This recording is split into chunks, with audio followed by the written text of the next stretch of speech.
Hello, Jaden, Brooks, Roger. It's Fix-It time, you guessed it. Before we go on to the actual Fix-It worksheet, I want to go over a couple things with you. First of all, today we're going to talk about a couple more homonyms. We've already talked about the forms of there, and there. We've talked about to, and to. We've talked about it and its. Today we're going to talk about your and your. This your, of course, is a pronoun, so if you see this, you're going to mark it with PR. This is a contraction, meaning you are. So if you see this word on your paper, you're going to mark it with pronoun for you, and the RE is part of the word are, which is a verb. It's a helping verb. So this will be marked PR and VB. Okay? Homonyms mean, homo means same, nym means name. So they sound the same, but they have different spellings and different meanings. Some other common homonyms, there are many, but some other common ones are know and know, read and read, pale and pale, whole and whole, and new and new. You can probably think of some other ones. Alright, as I mentioned up here, this RE stands for the word are, A-R-E, which is a helping verb. Right here. Okay, just want to review with you the helping verbs. We've talked about them briefly before, but I want to go over them with you again. They are am, is, are, was, were, be, being, been, have, has, had, do, does, did, shall, will, should, would, may, might, must, can, could. And I'm thinking this might be our next list to memorize. What do you guys think? Alright, we'll talk more about that after spring break. Okay, the next thing I want to review is coordinating conjunctions. We've talked about these before too. You can remember them by remembering the word fanboys, because each of the letters in the word fanboys begins or starts one of the coordinating conjunctions. For, and, nor, but, or, yet, or so.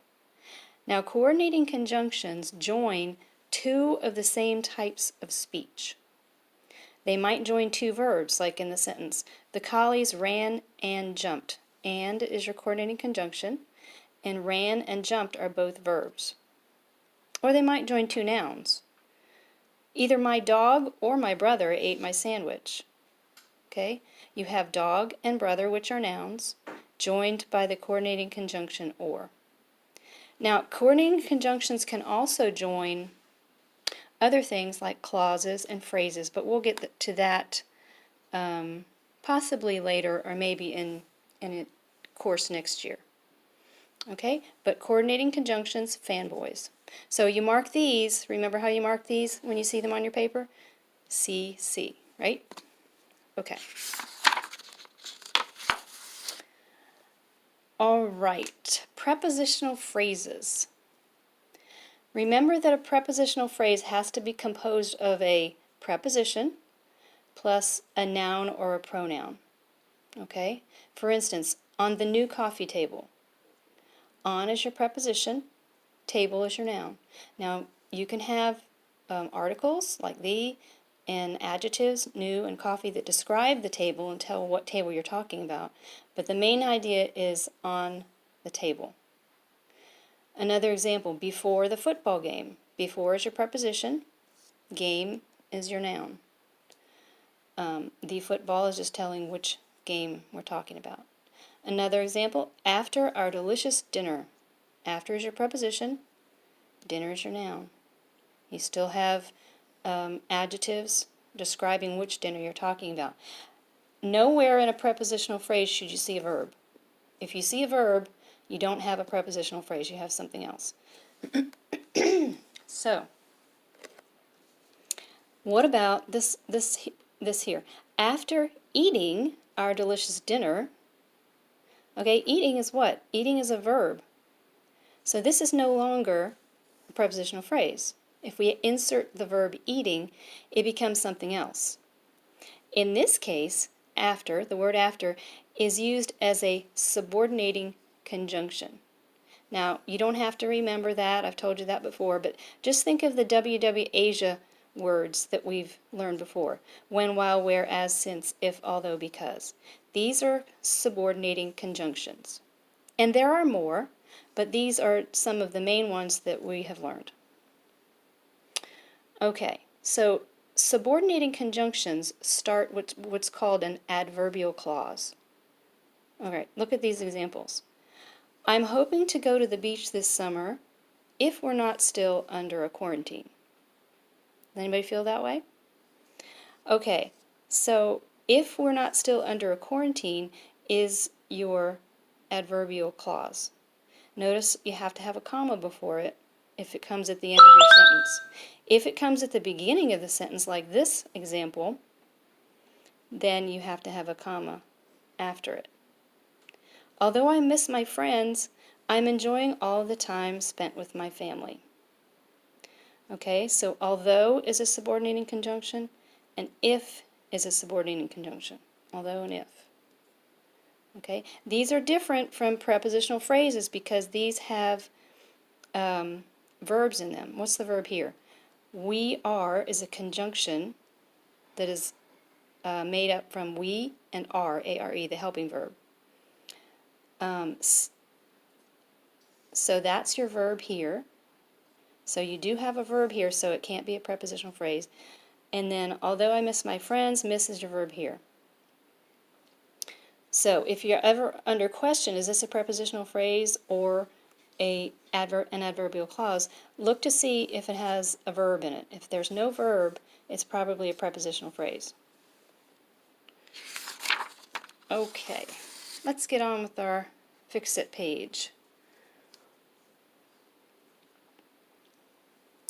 Alright, first of all, in sentence 1 we have a new paragraph, so you mark it with your paragraph symbol. Capitalize the word after. Now, after in this case, is it a preposition or is it an adverb? Well, let's look at it. Is there a verb in this phrase here, this clause? Yes, ate is a verb. So this is going to be an adverbial clause. That's why I marked it with CL. Excuse me. Alright, even though after we know is a preposition, it can act as an adverb also. He is a pronoun. Ate is a verb, of course. The is an article. And pair is a noun. That's your adverbial clause. Alright, the next section, the nose of the soldier was soon brought to its rightful size. The is an article. Nose is a noun. Of is a preposition. The is an article. Soldier is a nose. Now here's your prepositional phrase, of the soldier. But why have I marked through this whole phrase? Because we're going to change it to the soldier's nose. Make sure you put an apostrophe between the R and the S in soldiers because it's the nose belonging to the soldier. It shows possession. So change this whole phrase to the soldier's nose. So let's just read the story through. I forgot to do that. After he ate the pear, the soldier's nose was soon brought to its rightful size, and he thanked the dwarf with gratitude. Because you're so good-hearted, I will do something more for you, too, declared the genial dwarf. Go to the princess and get her to feast on even more apples than you consumed. You will obtain what you want from her, because her nose will grow 20 times as long as yours did. Does that make you happy, Jaden? I thought it might. Okay, so what does genial mean? Genial is an adjective that means pleasantly or cheerfully. Or pleasantly cheerful. Okay, back up sentence 1. So we've changed this phrase. Now we're continuing on with was is a helping verb. Soon brought to its rightful size. Brought is a verb. Was is the helping verb that helps brought, goes with brought. To is a preposition. Its is a pronoun. We choose this one because this means it is, and it wouldn't be correct to say was soon brought to it is rightful size. Rightful is an adjective, size is a noun, and is your coordinating conjunction. Now, what two parts of speech is and connecting?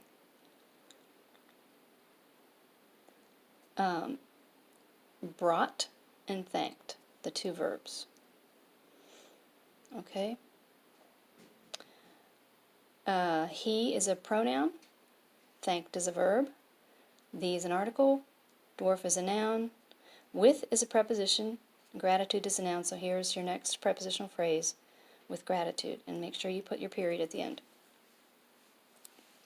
All right, day 2, we have another new paragraph. Surprise, surprise.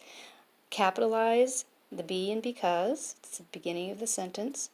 Because is a clausal opener, or one of your Asia be words, your subordinating conjunctions. And which your are we going to choose? We're going to choose this one because it's the contraction between you and are, pronoun and verb. Because you are so good-hearted, an adjective. I is a pronoun, will is a verb, and do is a verb. Something more for you. For is a preposition, you is a pronoun. To, we're picking this to because this means also. This is number 2, and this is directional to, or prepositional to. Notice that when you rewrite this, make sure to have your comma between the word to and your quotation marks. Declared is a verb, thee is an article, genial is an adjective, and dwarf is a noun. Don't forget your period. All right. Day 3. Again, we're going to capitalize the first word. Go is a verb, to is a preposition, the is an article, princess is a noun. Underline this prepositional phrase, to the princess. And is a coordinating conjunction, and this is joining the verb go and get. Go and get her. Okay. Get is a verb, her is a pronoun. To feast is one of those infinitive verbs that we're not marking. On is a preposition. Even more is an adjective, and apples is a noun. This is a prepositional phrase, on even more apples. Then you is a pronoun, and consumed is a verb. Period at the end. All right. Day 4. You must be capitalized. There's no new paragraph here. And this is a continuation of what he is saying. So it's still going to be included in the quotation marks, which will end down here. Will is a verb, helping verb, helps the verb obtain, will obtain. What you is a pronoun, want is a verb. From is a preposition. Her is a pronoun. Don't forget to underline from her. It's your prepositional phrase. Because is a clause, clausal opener.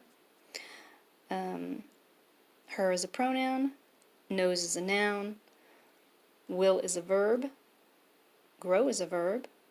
This is a helping verb, remember, helping the word grow. 20 is an adjective. Times is a noun. Yours is a pronoun, and did is a verb. Don't forget to put your period between the word did and the quotation marks. All right. So I hope that makes things clear. If you have any questions, don't hesitate to let me know. Before we close, though, I want to go over, oh, look what I found. Are you guys tired of these yet? Let's say the prepositions together. We haven't done this in a while. I know you've missed it. Ready? About, above, across, after, against, along, among, around, at, before, behind, below, beneath, beside, between, beyond, but, by, concerning, down, during, except, for, from, in, inside, into, like, near, of, off, on, onto, out, outside, over, past, regarding, since, through, to, toward, under, underneath, until, up, upon, with, within, without. Good job. Now remember, today you have, your assignment for today is to have a quiz on these orange words and these yellow words. All of these in one go. You can do it. Okay, two more things I want to talk to you about before I go. I want to review with you the number 2 prepositional opener that you are using now in your writing. Now, we know what the prepositions are, and number 2 just means it's just a label. So when you write your papers, you can just put a number 2 on your paper so that I know that's your prepositional opener. Just the way to label it. And a prepositional opener is exactly what it says. It's a sentence that begins with a preposition. Okay, here's an example. In revenge for the Persian Wars, Alexander attacked Persia.